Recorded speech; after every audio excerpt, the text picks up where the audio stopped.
Okay, today we're going to be talking about some issues I run into while reading scripts, so that means it's full disclosure time.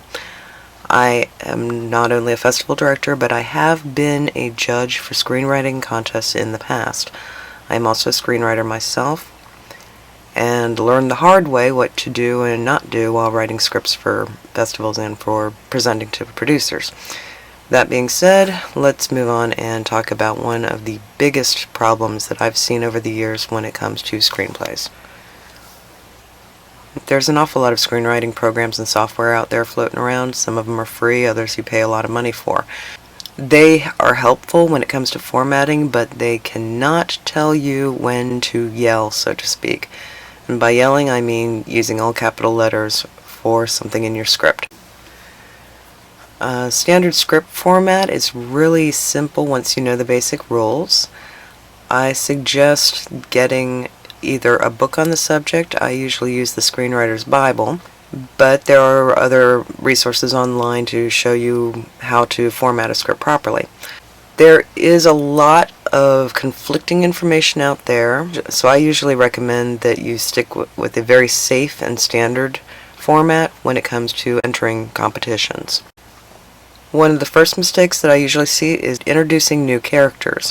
When you introduce a new character, you use all capital letters for the name, and then parentheses use the age range if that's important. Don't describe your character down to the letter as far as like what color of a dress she's wearing or what type of purse she's carrying. These are not the screenwriter's decisions. They belong to the director and the costume designer.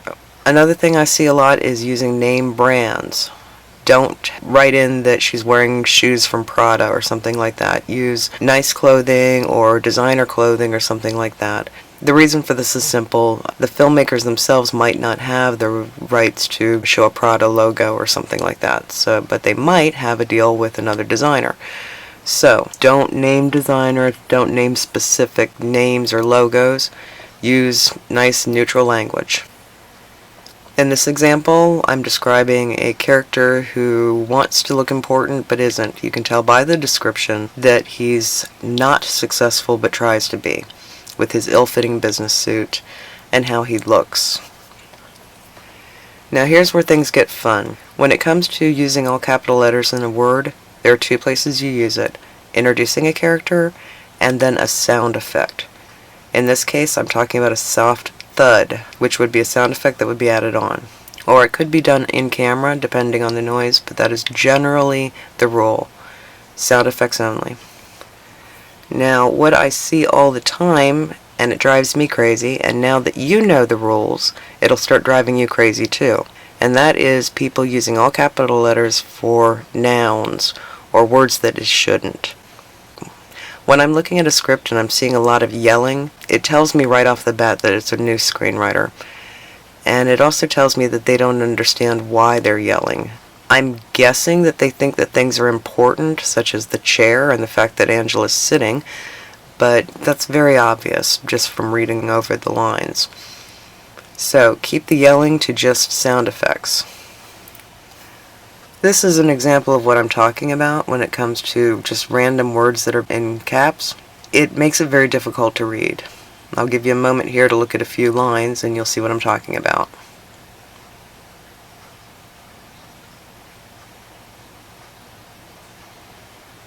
So, now that you know the rules, doesn't this drive you crazy? I promise you it drives judges crazy. And as a closer look, you can see that I've underlined words that should not be capitalized. Now, while this script is one that I just made up on the fly, it's representative of what I see frequently coming into the contests.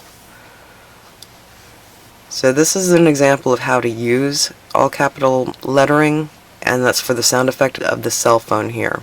Notice we don't have a lot of capital letters all over the place, and the line is very easy to read.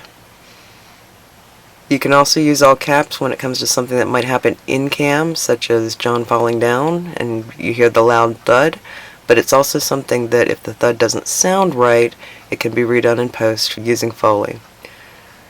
All capital sound effects can be anything. It could be something like an animal yelling in the background, it can represent distance, such as the car horn example, Or it can be things that would have to be made up in Foley, such as a mermaid flapping her tail, since that's not going to happen on cam very well.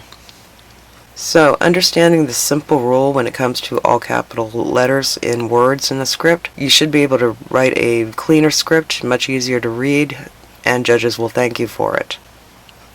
I hope that you enjoyed this episode of the Unconnected Filmmaker, and if you found this information useful and want to be notified when the next video premieres, just hit that subscribe button. Or, if you have anything you'd like to see an episode on, feel free to comment below.